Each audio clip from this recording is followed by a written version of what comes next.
अहमद सईद साहब, आप इस सारी सूरत हाल का जो रात से लेके अब तक डेवलप हुई है, जिसमें हम देख रहे हैं कि भारत को शिकस्त पर शिकस्त, फिर उनके हम देख रहे हैं कि चेक पोस्टें तबाह हो रही हैं, उनके बटालियन जो है उस पर अटैक हो रहा है, हेडक्वार्टर्स पर अटैक हो रहा है। ये नुकसान का तखमीना अभी तक पूरी तरह लगा भी नहीं है। कितना नुकसान हुआ है भारत को सो फार?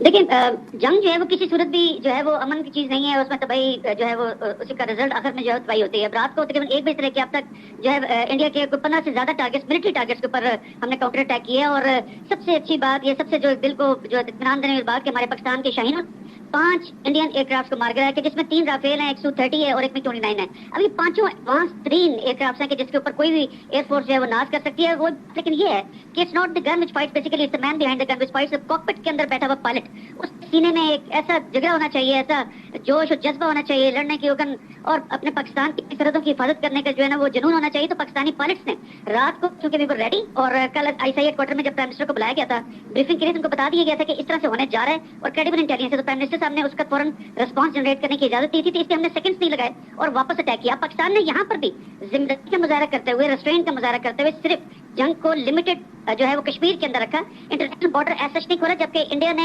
हमारे इंटरनेशनल बॉर्डर को एक किस्म का थ्रेटन करते हुए बहालपुर में और मुरीदके के अंदर 2 ऐसे मदरसों को अटैक किया कि जहाँ पे वो खुद साख्ता एक स्टोरी प्रोपेगेंडा बनाए हुए थे कि यहाँ पे कुछ होने वाला है या यहाँ पे कोई ट्रेनिंग होती है दहशतगर्द और इस तरह करके। आज जो हमारे वजीर इत्तलात हैं तारड़ साहब, उन्होंने जो बैरूनी जो मंदूबीन है, जो गैर मुल्की मंदूबीन, उनको लेकर जाना था ताकि वो भी ऑन ग्राउंड दिखा सकें कि जो क्लेम कर रहे थे जगहों का, जो ओपन अपने मीडिया में जिक्र कर ऐसा कुछ नहीं है। तो लिहाजा इसके बावजूद हमारे सेटल्ड एरियाज लाहौर और बहालपुर के अंदर उन्होंने अटैक किया, तो इसके बावजूद हमने जो रिटेलिएशन की है उसको लिमिटेड रखा कश्मीर में कि जहाँ पे लाइन ऑफ कंट्रोल है। तो लिहाजा अगेन जिम्मेदारी का मुजाहरा, और जो कोई भी टारगेट ऐसा नहीं था कि जिसमें एक सिविलियन टारगेट हो, सारे के सारे मिलिट्री टारगेट है। तो लिहाजा इस वक्त एयरफोर्स कंप्लीट डोमिनेट कर रही है पाकिस्तान की, और रात को उन्होंने 5 जहाज गिराए। मैं समझता हूँ कि इस वक्त इंडियंस जो है जो हाइप क्रिएट करते उनके मीडिया ने, वो जहाज की तरह बैठा हुआ अब भी शो डाल रहे हैं वो लोग। लेकिन पाकिस्तान ने आपने जो आपका मीडिया स्पेशली एयर वाई और इस तरह के दीगर बेहतरीन चैनल्स हैं, यहाँ पे वॉर मॉन्गरिंग नहीं हो रही थी। हम restaurant, responsibility with authority with सबूत बात कर रहे थे। और यही वजह है कि हम लोग कॉन्फिडेंट थे कि हमारे आर्म फोर्सेस, जिसमें एयरफोर्स, नेवी, ग्राउंड फोर्सेस शामिल हैं, हम लोग बिल्कुल एकदम से तैयार थे।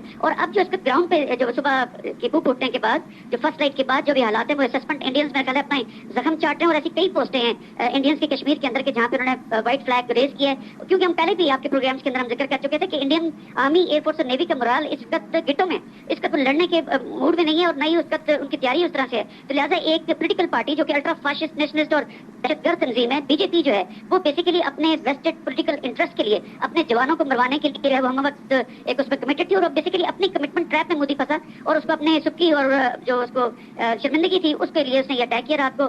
और इसके साथ जो उनकी रिलीज भी जो जारी हुई है उसमें बड़ा मादरत खाना उसने एक लैंग्वेज ली कि मैंने सिर्फ सिविलियन जो है वो टारगेट्स को लिया है और मैंने फौजी तनसीबात पे नहीं किया अटैक। तो वो वहां पर भी दुनिया को ये बताना चाहते कि मैंने फौजी तनसीबात पे नहीं, मैंने दहशतगर्दों के जो है वो ठिकानों पे, जो बिल्कुल बायबल नहीं है, बिल्कुल भी इसको खरीदा नहीं जा सकता उसके मुद्दे को। तो लिहाजा एक बड़ी बेशर्म किस्म की जो है वो अफवाज है, मैं समझता हूँ, या इंडियन गवर्नमेंट है कि सिविलियंस को मार के और सिविलियन बेचारे बच्चों को और औरतों को शहीद करके, जिसका रिपोर्टेड बहालपुर में 2 बच्चे और एक खातून जो शहीद हुई है, तो उसको मार के तो वो जो है उनको शहीद करके समझते हैं कि हमने कोई बड़ा तीर चलाया। लेकिन पाकिस्तानियों का खून इंशाल्लाह ताला हम उसको रायगा नहीं जाने देंगे, भरपूर बदला लेंगे और ले भी रहे हैं। और इसको 3 राफेल का मारे जाना। ऑन द लाइटर नोट, इन्होंने पहले जो रशियन जहाज थे, फाइटर एयरक्राफ्ट, उनकी मार्केट खराब की थी, और अब फ्रेंच मेड जो जहाज हैं, जो लड़ाका जहाज है, उनकी मार्केट खराब की है। एक चीज मुझे और बताइएगा, एस्केलेशन होती रही है पाक इंडिया, हम देखते रहे 2016, 2019 की हम बात करें, लेकिन इस बार क्या डिफरेंट है? क्या आपको एक मुख्तलिफ चीज नजर आई है पाकिस्तान पे जिस तरह अटैक किया भारत ने और पाकिस्तान ने जिस तरह जवाब दिया?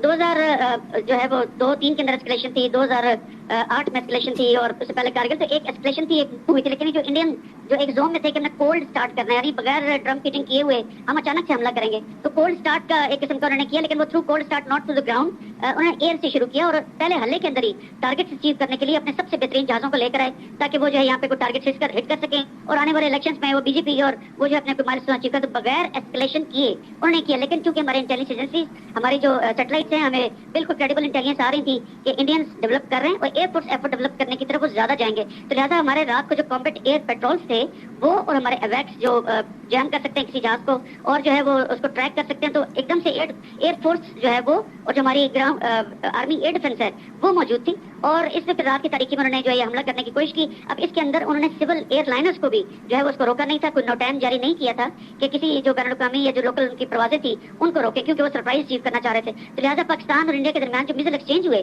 جو جہاں سے ایئر ٹو ایئر یا year to ground measles fire ہوئے, اس نے ایئر لائنرز کو بھی خطرے میں ڈالا. تو لہٰذا ان کا کور لیتے, وہ کہتے ہیں نا کہ عورتوں کا کور لیتے ہوئے بزرگانہ حرکتیں یا اپنی جو ہے وہ چھپ کے سویلین کے پیچھے انہوں نے حملہ کرنے کی کوشش کی. لیکن پاکستان نے تمام اپنے جو ہمارے ریڈارز تھے اس کی مدد سے انشور کیا کہ کوئی بھی ایئر ٹو ایئر میزل جب فائر ہو تو ان دا ایئر کوئی بھی اگر ایئر لائنر فلائی کر رہا ہو تو خدا نہ خاصہ اس کے پیچھے میزل نہ جائے. تو لہٰذا گائیڈڈ میزلز کا استعمال کیا گیا کہ اس کے اوپر مکمل کنٹرول تھا.